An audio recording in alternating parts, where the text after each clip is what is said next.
Do'stlar, buni nimaligini his qilyapsizlarmi? Videoni oxirigacha ko'ring. Antarktidada ham bunaqa -40 gradus bo'lmasa kerak.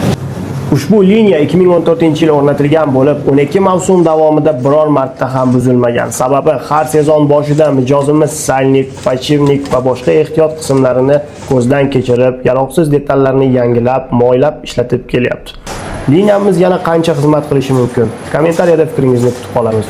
27 daqiqada 3000 donadan boshlab 1 soatda 7000 donagacha ishlab chiqazadi. Bir mavsumda qancha muzqaymoq chiqazishini o'zingizlar hisoblab qolaverasizlar. Ko'rib turganingizdek, qadoqlash liniyasi va sovutish uskunasi buyuk karavan tomonidan o'rnatib berilgan. Muzqaymoq quyish va qadoqlash liniyasi to'liq avtomatlashtirilgan. Ikkala liniya vaqtlari bir-biriga dasturlanadi.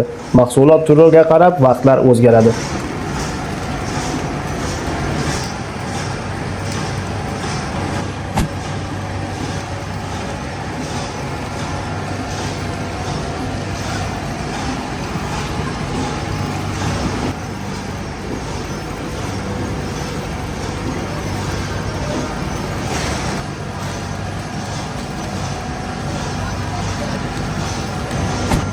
Bir soatda 43 gradusga chiqib, avtomatik o'chadi. 30 daqiqada pauza olib, harorat 40 gradusga tushganda avtomatik yoqiladi.